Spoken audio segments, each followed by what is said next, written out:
पिछले 22 से 24 फरवरी तक पूसा दिल्ली में पूसा कृषि विज्ञान मेले का आयोजन किया गया। इस मेले का उद्घाटन केंद्रीय कृषि मंत्री शिवराज सिंह चौहान द्वारा किया गया। यहाँ कृषि मशीनरी, अच्छी गुणवत्ता वाले बीज और एग्रीकल्चर की आधुनिक सोच से जुड़े कई स्टॉल देखे गए। यहाँ हमें एक ऐसा स्टॉल मिला जहाँ बैगन के पौधे के ऊपर टमाटर के पौधे देखे गए। बातचीत करने पर पता चला कि इस विधि को ग्राफ्टिंग विधि कहते हैं। आइए ग्राफ्टिंग से जुड़ी तमाम बारीकियों को समझ लेते हैं। हमारे साथ मौजूद हैं वीएनआर नर्सरी के कुछ लोग। आप देख सकते हैं कि यहाँ पे फलों और सब्जियों की कई सारी किस्में यहाँ पे मौजूद हैं और इनसे बातचीत करने पर पता चला कि इनके पास टमाटर और बैगन की एक बहुत ही खास पौध है जो एक पौध से दो फल देने के लिए फेमस है। सबसे पहले आप अपना परिचय दे दीजिए। मेरा नाम आनंद है और मैं रूट स्टॉक पे काम करता हूँ। उसको हम बेसिकली ग्राफ्टिंग कह सकते हैं। ग्राफ्टिंग में हम वेजिटेबल में ये इंट्रोड्यूस किए हैं, लगभग 2012 से हम काम कर रहे हैं इस पर। और ये जो टमाटर आप देख रहे हैं, नीचे बैगन है और ऊपर टमाटर को हमने कलम किया हुआ है। बैगन ये जड़ जो है, ये रूट स्टॉक जो है वो स्पेशली डिजाइन इसलिए है कि जो मिट्टी से संबंधित बीमारियां आ रही हैं, जैसे निमेटोड है, बैक्टीरियल विल्ट है, फ्यूजेरियम है या फाइटोप्थोरा है, उस वजह से पौधे मर जाते हैं। किसान ने अपनी खेती बंद कर दी है इस वजह से कि भाई पौधे मर गए। तो इसका जो अल्टरनेट हमने एक अवसर देखा, अपॉर्चुनिटी थी उसमें, तो ये रूट स्टॉक पे हम ग्राफ्ट करना शुरू किए और फार्मर को देना शुरू किया। तो पौधे निमेटोड या विल्ट की वजह से नहीं मरते हैं और फार्मर अपनी प्रैक्टिस को कंटिन्यू कर पाए। इस पौध का कुछ स्पेशल नाम आपने रखा है या ऐसे ही? ऐसे हम तो कहते हैं ग्राफ्टेड पौधे। अब जैसे ये वैरायटी है, ऊपर साहो है, नीचे बैगन है। जैसा हम टमाटर या बैगन दोनों ही एक ऐसा पौधा होता है जो लगभग 3 महीने में फल देना शुरू कर देता है।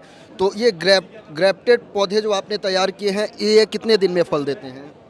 फल इसमें अर्ली भी आ जाता है। अर्ली आने का ये है कि चूंकि पौधे जब नर्सरी में होते हैं तो इस काफ़ी टाइम अपना नर्सरी में ही दे चुके होते हैं, तो इसमें अर्लीनेस आ जाता है। यानी कि अगर नॉर्मल पौधे 10 दिन बाद लगेंगे तो ये 10 दिन पहले लग जाएगा।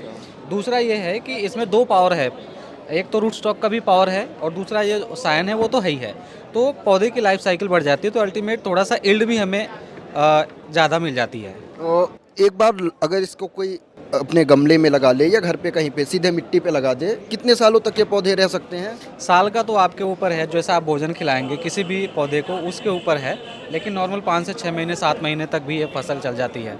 और उसमें वो डिपेंड करेगा फार्मर टू फार्मर और मैनेज के हिसाब से कि कितना लेते हैं। नॉर्मल 8 से 10 किलो पर प्लांट पौधे, 5 किलो भी लेने वाले हैं, 10 किलो भी लेते हैं। अच्छा, अगर यहाँ से कोई पौध खरीद के ले जाए तो घर पे लगाने का तरीका क्या है? एक बार तरीका समझा दीजिए आप। गमले में जो कोकोपीट रहता है या फिर ऑर्गेनिक या वर्मी कंपोस्ट आ रहे हैं, अब बहुत सारी चीज़ें आ रही हैं, उसको मिक्स करके मिट्टी के साथ मिक्स? हाँ, मिक्स करके मिट्टी के साथ या फिर गोबर की खाद हो उसके साथ मिक्स करके पौधे को आप गमले में या फिर टेरेस पे लगा सकते हो। खाद पानी देने का क्या तरीका है? खाद पानी के लिए वो जो अपने पास होम किचन के लिए जो स्प्रे आती है उसके हिसाब से दे सकते नहीं, कौन सी खाद दी जाती है इस पे? यूरिया दे सकते हैं, डीएपी दे सकते हैं, 19-19 दे सकते हैं, रिक्वायरमेंट जैसी पौधे की है वैसे दे सकते हैं। और सिंचाई का क्या प्रावधान है? कैसे सिंचाई? सिंचाई जब तक आपका जो मटेरियल है, जो मीडिया है, वो सूखे नहीं तब तक आपको सिंचाई नहीं करनी है। पौधा स्पेशली साइन देता है, जैसे हम मनुष्य हमें भूख लगती है तो हमें पता लग जाता है कि हमें भूख लग रहा है, वैसे जब पौधा सूखेगा तो मुरझाना शुरू कर देगा। इसका मतलब ये हुआ कि अब उसको पानी चाहिए, तो उस हिसाब से हम इरिगेट कर सकते हैं। चलिए, हमसे बातचीत करने के लिए बहुत बहुत धन्यवाद। तो ये रहे ग्रेफ्टेड पौधे और इन पौधों की खासियत के बारे में आपने जान लिया। अगर आप अपने घर पे लगाने के लिए इंटरेस्टेड हैं तो आप पूसा कृषि विज्ञान में विजिट कर सकते हैं और यहाँ पे पौध मिल जाएंगे। चलिए एक बार ये भी जान लेते हैं कि अगर आप अपने घर पे ये ग्रेफ्टेड पौधे लगाना चाहते हैं तो ये कहाँ से उपलब्ध हो सकते हैं? ये हम आपको जहाँ वैसे तो हम आपको सर्विस प्रोवाइड कर रहे हैं कि आपको आपके फार्म पे ही हम इसको अवेलेबल करा सकते हैं, जहाँ भी आपका फार्म है या जैसे भी आप डोमेस्टिकली या कॉमर्शियली जैसे भी इसको लगाना चाहते हैं। वैसे आपको मेरठ से और हरियाणा से, करनाल से, सोनीपत, पानीपत, जहाँ से आप रिक्वायर करेंगे हम वहाँ इसको अवेलेबल करा देंगे। हमारा नंबर हम जो कॉरेस्पोंडेंट हैं हम उनको दे देंगे।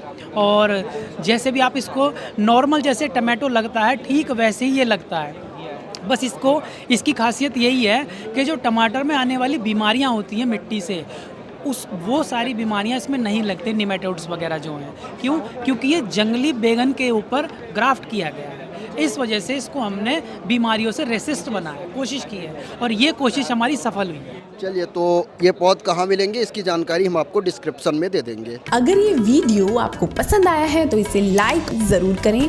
अगर चैनल अभी तक सब्सक्राइब नहीं किया है तो कर लें और नोटिफिकेशन पाने के लिए बेल आइकन भी दबा दें।